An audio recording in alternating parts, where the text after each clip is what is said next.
Nous allons parler des tout derniers déroulements de l'actualité. Exactement, parce qu'on vient de l'apprendre, la guerre au Moyen-Orient pourrait prendre un tout autre tournant. Nous allons parler des tout derniers déroulements de l'actualité. Les États-Unis se préparent à apporter parce qu'on vient de l'apprendre, la guerre au Moyen-Orient pourrait prendre un tout autre tournant.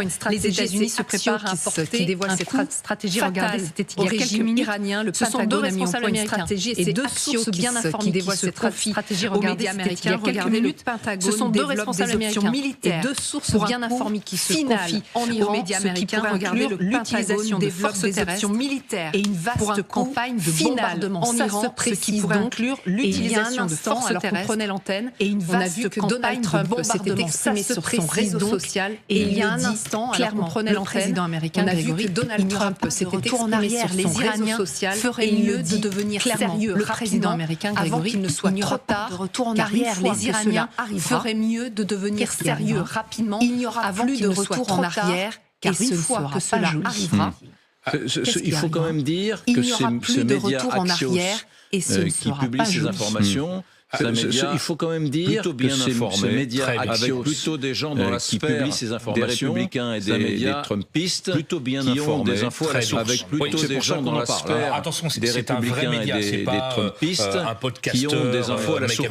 C'est pour ça qu'on en parle. Attention, c'est un vrai média. La Maison-Blanche est un média extrêmement sérieux sur la politique américaine. Mais vous avez raison, avec un journaliste notamment, la Maison-Blanche est un média extrêmement sérieux qui s'appelle Barack Ravi américaine. Mais vous avez raison, et qui connaît très bien l'administration Trump, attentivement, qui s'appelle Barack Ravi, qui travaille aussi quand il y a des messages CNN à faire passer, qui connaît très bien l'administration Trump, parce que au point que par la Maison Blanche, quand il y a des messages, un tuyau à faire passer, en disant vous avez des scoops dans Axios, parce que quelqu'un à la Maison Blanche parfois lui a donné un tuyau, comme tous les autres médias, voilà utilisé par quoi on va, etc., faire passer des messages. Très bien informé et parfois, c'est le contexte, mais les éléments de contexte. Tous les autres médias, un peu utilisé par le pouvoir pour faire passer des messages. Très bien. Alors ça, c'est le contexte, les éléments de contexte.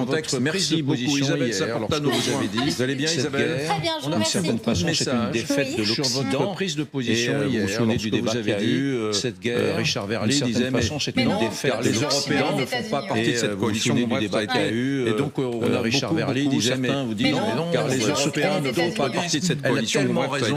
Et donc, tout ce que nous aimons, nous, c'est-à-dire sur la base, non pas de fantasmes personnels, mais sur la base d'éléments d'actualité précis, c'est-à-dire sur la base, non pas réfléchir fantasmes personnels, mais sur la base d'éléments d'actualité, c'est pas la bonne direction, mais au moins nos réflexions sont assises sur des fondements solides. On fait un pas vers là, c'est pas la bonne direction, mais au moins nos réflexions sont assises sur des fondements solides qui sont ceux de l'actualité. J'ai terminé mon petit baratin, mesdames, messieurs, l'actualité maintenant. La voilà. Vice-amiral, votre passer des messages. Encore une fois, le message est envoyé au régime iranien. Il va falloir un cessez-le-feu pour faire passer des messages. C'est le coup encore une fois, le message est envoyé au régime iranien.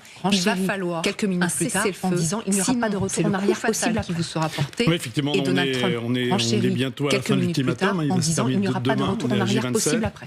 On s'aperçoit effectivement que le plan proposé par les Américains, les 15 points, il va se terminer demain, et celui des Iraniens en 5 points, on s'aperçoit effectivement que le plan proposé par les Américains, les 15 points, et celui des Iraniens en 5 points, c'est totalement orthogonal. On aura du mal à trouver un terrain d'entente à ce stade. 450 kg. On s'aperçoit aussi que Hormuz d'uranium à 60%, et puis le programme balistique, là, on s'aperçoit toujours derrière les 450 kg. Les faits sont têtus. D'uranium à 60%, et puis le programme balistique. Donc voilà, donc le régime d'Iran, je pense qu'il est affaibli. Les faits sont têtus. Continue à frapper sanguinaire des drones. Donc voilà, donc le régime lui poursuit, je pense qu'il est affaibli quand même. Et puis là, on est dans une phase qui pourrait basculer effectivement si on n'arrive pas à trouver une entente. Et puis là, on est dans une phase on pourrait basculer effectivement si on n'arrive pas à trouver désagréable. Mais si on commence à envisager une situation beaucoup plus dure, sur des infrastructures pas désagréables, si on commence à envisager les hôpitaux, c'est-à-dire sur des infrastructures dans un scénario qui n'était pas prévu au début. L'électricité peut basculer. Est-ce qu'effectivement le ton, en tout cas le ton est en train de se durcir inévitablement? Réécoutez ce que disait hier la porte-parole de la Maison-Blanche, les Américains. En tout cas, le ton est en train de se durcir inévitablement si jamais il y a pas ce cessez-le-feu. Ce que disait hier la porte-parole de la Maison-Blanche, les Américains refusent d'accepter la situation actuelle aux Iraniens. Iraniens si jamais il n'y a pas cessez-le-feu. S'ils ne comprennent pas qu'ils ont été battus militairement et que cela ne changera pas, refuse d'accepter la situation actuelle, promet qu'il frappera plus fort que jamais. Ils ont été battus militairement et que cela ne changera pas et est prêt à déchaîner l'enfer sur l'Iran. Promet qu'il frappera plus fort que jamais. L'Iran ne doit pas faire de mauvais calculs. Le président ne bluffe pas et est prêt à déchaîner l'enfer sur l'Iran. Là, Sébastien l'Iran ne doit pas faire de mauvais calculs une nouvelle fois. C'est pas la première fois. Il y a une surenchère verbale là, Sébastien Regnault, aux Iraniens. Il y a une surenchère verbale. On sent qu'on est dans une phase de négociation. Trump promet l'enfer à l'arrêt aux Iraniens, malgré ce que dit Donald Trump. On sent qu'on est dans une phase de négociation. Paranoïa chez les, enfin cette schizophrénie, pardon, malgré ce que dit Donald Trump. C'est-à-dire est-ce qu'elle existe vraiment cette paranoïa chez les, enfin cette schizophrénie, pardon, chez les Iraniens, c'est-à-dire les Iraniens qui sont gentils, nous ne ferons la paix avec les Américains. C'est possible, c'est probable. Mais qui publiquement disent jamais nous ne ferons la paix avec les Américains. C'est possible, c'est probable que les gens s'envoient de communication du côté iranien. Parce que j'ai observé, c'est les outils au Yémen que les gens s'envoient, ils sont aussi du côté iranien. Ce que j'ai observé, c'est les pénaliser encore au Yémen sur les starting blocks. Ils sont prêts à bloquer. Sans doute que la mer d'Ormuz, là, pour le coup, sera pénalisée encore fermée. Et puis les précédents en Irak, en Afghanistan, le Vietnam, etc. Dès que les Américains mettent pied à terre, les précédents en Irak, en Afghanistan, au Vietnam, il n'y a aucun doute là-dessus. Mais les Américains mettent pied à terre, qui sera beaucoup plus long et beaucoup plus périlleux et beaucoup plus difficile là-dessus. Je rappelle quand même qu'en Irak, il y avait pas loin de 200 000 soldats américains et beaucoup plus difficile. Les forces américaines en Irak, il y avait pas loin de 200 000 soldats américains, marines qui peuvent débarquer. Là, les forces américaines pratiquement un peu moins, tout au plus, et 8 000 là. Donc c'est soldats, marines qui peuvent débarquer. Ils vont gagner pratiquement un peu moins. Ils vont peut-être gagner sur une petite île, sur un petit périmètre, même configuration. Ils vont gagner, oui, ils vont peut-être gagner sur une petite île, sur un petit périmètre. Et par les Américains, si vous voulez, parce que plus le temps passe, plus temporisation, les Iraniens mondiale est impactée par cette guerre. Les Américains, si vous voulez, parce que plus le temps passe, plus, si vous voulez, l'économie mondiale va demander des comptes par cette guerre. Et plus donner aussi un ordre de grandeur. Les gardiens de la Révolution, c'est 180 000 hommes des comptes. Et puis l'armée régulière iranienne, c'est 420 000 hommes. Les gardiens de la Révolution, c'est 180 000 hommes et matériel du côté américain, il n'y a aucun doute, il y a la force militaire. Voilà, on a la force physique, matériel du côté américain, il n'y a aucun doute, du côté iranien militaire. Est-ce que vous sentez, on est à 24 heures de la fin de l'ultimatum de Donald Trump, est-ce que vous sentez que les choses là s'accélèrent? Est-ce que vous sentez, on est à 24 heures de la fin de l'ultimatum de Donald Trump, est-ce que vous sentez que les choses là s'accélèrent? De permettre, moi je n'ai jamais cru à cet ultimatum en négociation, si ce n'est nous arrivons à une base qui est constituée de feu de Dieu. Ceux-là sont décimés, parce qu'on a tué nous arrivons à une base qui est constituée de feu de Dieu. Cela veut du sang, parce qu'on a tué leur guide, cela ne veut pas de négociation. Cela veut que le régime explique via leur télévision, à savoir ne veulent pas de les bases américaines cela veut tout détruire, que les soldats américains sont en fuite, via leur télévision, à savoir parler de négociations dans ce cadre-là, que les soldats américains sont en fuite, dans ce cadre-là, et c'est permettre de négociations dans ce cadre-là, donner le nom de Rolibov dans ce cadre-là, c'est permettre une fissure supplémentaire. J'avoue, sadiquement plaisir. Ce qui est intéressant dans cette affaire, moi, ce qui me ferait, j'avoue, une espèce de plaisir général, c'est qu'avec des gens qui se disent, mais est-ce que lui iranien parle avec les Américains? Est-ce que c'est lui qui parle avec des gens qui se disent, mais est-ce que lui, il parle avec les Américains? Les Iraniens se disent, c'est lui qui parle avec eux. Parce qu'ils sont tous là, dit je parle aux Iraniens, il a l'air un peu sincère, donc pour les Iraniens qui parlent aux Américains. Parce qu'ils sont tous là, Grégory Phillips, ça serait intéressant comme les Iraniens qui parlent aux Américains. J'aimerais bien que ce soit Grégory Phillips, ça serait intéressant comme fait à raconter par-dessus l'épaule du voisin pour savoir si c'est l'exécutif qui communique avec Washington. Vous pensez par-dessus l'épaule du voisin pour savoir si c'est lui qui communique avec un possible interlocuteur des Américains. Vous pensez que c'est un hasard si le nom de Ralibaf, le président du Parlement, a démonté extrêmement fermement qu'il n'avait aucun contact avec les Américains et que de toute façon on ne pouvait pas négocier avec eux, etc. Et c'est pas un hasard si ce nom a fuité, qu'il n'avait aucun contact avec les Américains et que de toute façon on ne pouvait pas négocier avec eux, etc.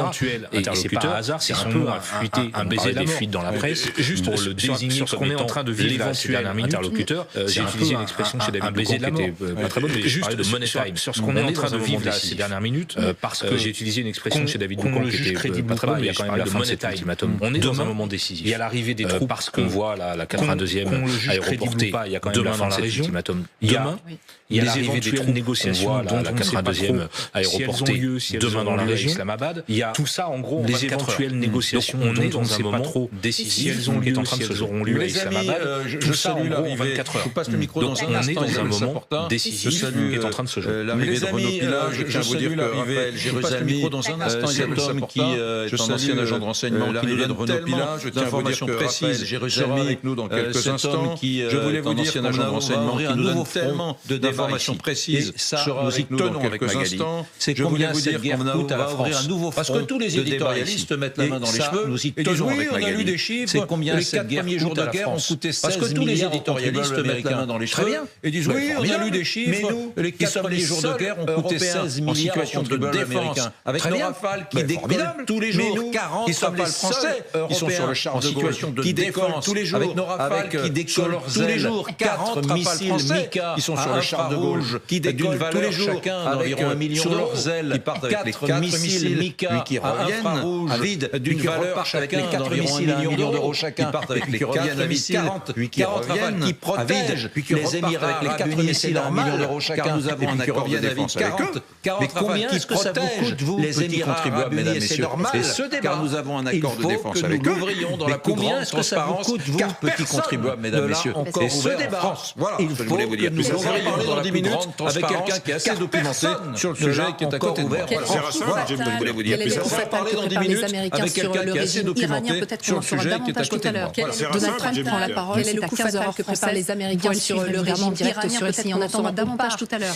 Donald Trump prend la parole, c'est à 15h l'une de nos équipes, vous allez suivre évidemment direct sur ici. En attendant donc à Doha, on retrouve Elisa Cléach, notre équipe, l'une de nos équipes, vous avez dans le même temps, on voit qu'Israël est basé partout dans le monde. Donc à Doha, on retrouve Elisa Cléach, décapitation du régime iranien, et là Israël revendique dans le même temps, on voit commandant de la marine des gardiens de la révolution. Son travail de décapitation du régime iranien, et là Israël revendique la mort du commandant de la marine des gardiens de la révolution. Israélo-américain pour mettre en échec la République islamique. Exactement, c'est extrêmement symbolique d'avoir ciblé le commandant de la marine des gardiens de la révolution, particulièrement la République islamique d'Iran. C'est extrêmement symbolique d'avoir ciblé le commandant de la marine des gardiens de la révolution, particulièrement israélienne, dans le port de Bandar Abbas, c'est-à-dire sur le littoral iranien, qui est tué selon les informations israéliennes, plus généralement dans le port de Bandar Abbas, c'est-à-dire sur le littoral iranien, qui menace tous les jours le détroit d'Ormuz et plus généralement de plus en plus offensive, particulièrement vis-à-vis des gardiens de la révolution, avec Arthur Grolet en menaçant de plus en plus offensive, particulièrement vis-à-vis des pays du Golfe vers la décapitation avec Arthur Grolet en menaçant. Il faut rester extrêmement prudent. C'est une nouvelle fois une nouvelle marche vers la décapitation du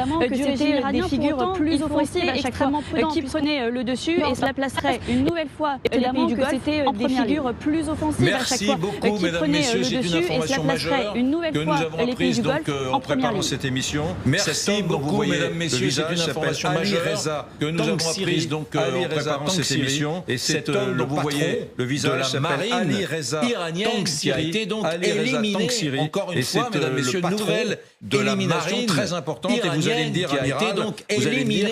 Encore une fois, mesdames, messieurs, nouvelle élimination très importante. Et vous allez me dire, Amiral, c'est que vous allez me dire logistiquement, ça n'est pas une tragédie pour la République islamique d'Iran. N'empêche que c'est que logistiquement, ça n'est pas une tragédie pour la République islamique d'Iran. N'empêche que c'est vraiment un sacré coup parce qu'il y a deux marines en Iran, des Iraniens, comme vous évoquez cet officier de la marine iranienne.